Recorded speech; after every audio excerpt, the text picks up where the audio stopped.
saw the beginning state of the condition. Once he created it in the beginning, we see described in verse 2, the earth is without order and it is empty. There's no order. It's in disorder. It is empty. There's nothing really in it. Darkness is upon the face of the earth. There is no light at this time, none whatsoever. Complete darkness. And water, the depths, cover the earth. That is how the world was first made. On that very first day, at the beginning, when God created the heaven and the earth, we see here a description of the world in darkness. And yet, in verse 2, it says that the Spirit of God was, as it were, hovering over those waters. In the expanse above the waters that covered the world, in that expanse, we see the Holy Spirit of God present in the world. The only intelligent being in the world at that time was God, the Spirit of God, about to do something. And on the first day, God created light. It says in verses 3 through 5. We see here evening and morning. Verse 2 is the evening. It is the night, the darkness. Verse 3 is the day, the evening and the morning, the first day. And so God creates light. The source of this light is God alone. There is no sun, moon, and stars reflected there whatsoever. God is the source. God made the light. It was there. It came from Him, the Creator. People say, how can you have light without stars and a sun? Remember something. It says in the book of Revelation, the last chapter of the Bible, that there will be no sun, moon, and stars in the new heaven and the new earth. No, Christ and God will give light in that place, just as we see at the very, very beginning. We see here that He saw the light.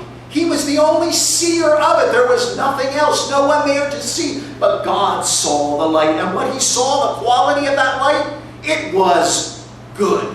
Light is good because God declares it to be so. And we see a distinction from the light, that there is light and there is darkness. Darkness does not cease. It continues. There is light, there is darkness. The evening and the morning were the first day. Today we want to look at the second day of creation that we read of here in verses 6 through 8. The creation of what is called the firmament and the divided waters. Waters that are already present there underneath, covering the world, but now there is the creation of waters that are above the firmament, this divided waters. What are we talking about here? We are talking about the creation, this great expanse above us with clouds and air and wind and the place where birds fly. That's what we're talking about here, the beginning of that. Yesterday, I had a precious time doing something. I pray in different places. I like to pray here. I also like to pray in my bedroom, in my living room. Sometimes I pray out back, close to the river. I did something yesterday that was different. I prayed in the parking lot across the street. Kind of breezy, very open, and I was just walking around praying and looking up and looking at the sky and the blue and the clouds and hearing the birds and seeing the birds fly and looking up at this almost a semi-sphere that goes from horizon up and around, and just beholding this great, beautiful expanse, praying to God, realizing He is the Most High God, and He is the creator of all of these things, and feeling the wind blow against my face, and breathing in that air.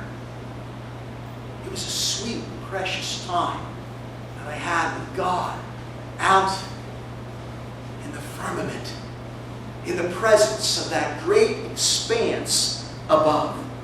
Kind of picture a little bit the window here.